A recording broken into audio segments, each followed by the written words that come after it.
ভিডিওটার ট্যাগলাইন দেখে বুঝতে পারছো যে আজকে আমরা এই ভিডিওর মাধ্যমে শিখব এমন একটা বিষয় যেটা বেশিরভাগ মানুষ ভুল বুঝে সেটাকে ভুলভাবে ব্যাখ্যা করে।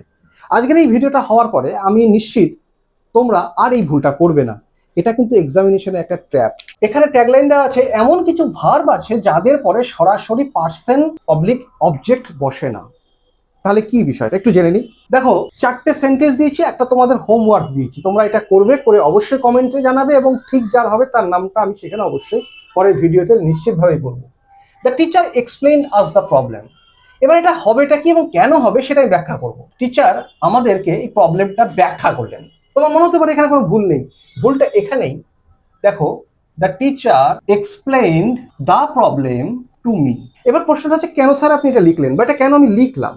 এই কেনটা আমাদের জানাটা খুব দরকার, তাহলেই কনসেপশনটা ক্লিয়ার হবে। দেখো, এই যে এক্সপ্লেইন ব্যাখ্যা করা, বর্ণনা করা, মেনশন নির্দেশ করা, সাজেস্ট কাউকে সাজেস্ট করা এবং ইন্ট্রোডিউসড, এই রকমের মতো যে শব্দগুলি আসবে, এই শব্দগুলি, এই পার্টিকুলার এই কটা শব্দ একটু মাথায় রাখো। এক্সপ্লেইন, ডেসক্রাইব, সাজেস্ট কিভাবে মাথায় রাখবে?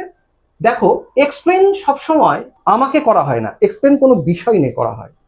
এক্সপ্লেইন যখন কোনো বিষয় করা হয়, অর্থাৎ কোনো একটা বিষয় যদি ব্যাখ্যা করা হয়, সে ব্যাখ্যাটা সবসময় কোনো একটা নির্দিষ্ট বিষয়কে ব্যাখ্যা করা হয় এবং সেটা অন্য কাউকে ব্যাখ্যা করা হয়। এবার একটা সেন্টেন্সে সাবজেক্ট যেই কাজটা করে, সেই কাজটার ডাইরেক্ট রিসিভার যে, সে হয় অবজেক্ট।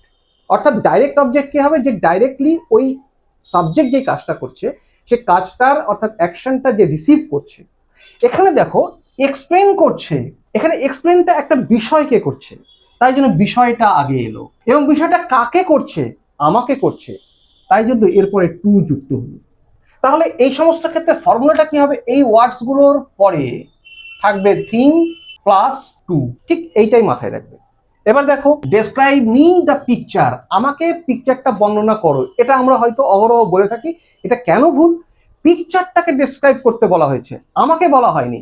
ডেসক্রাইব মি মানে বর্ণনা করো, ডেসক্রাইব মানে কি? বর্ণনা করো। কাকে বর্ণনা করো? আমাকে। আমাকে বর্ণনা করতে বলা হয়নি, এখানে বলা হয়েছে পিকচারটাকে বর্ণনা করো। তাহলে অবজেক্ট ডাইরেক্ট এইটা, তাহলে কি হবে? ডেসক্রাইব দ্য পিকচার, তাকে বর্ণনা করতে হবে, আমাকে, তাই টু মি। ঠিক তেমনি করে হি মেনশন মি দ্য ইস্যু, সে আমাকে ওই ইস্যুটা জানালো। এবার আমি যদি এটা অনুযায়ী ধরি, তাহলে সে আমাকে জানালো ইস্যুটা, তা নয়, সে ইস্যুটা আমাকে জানালো।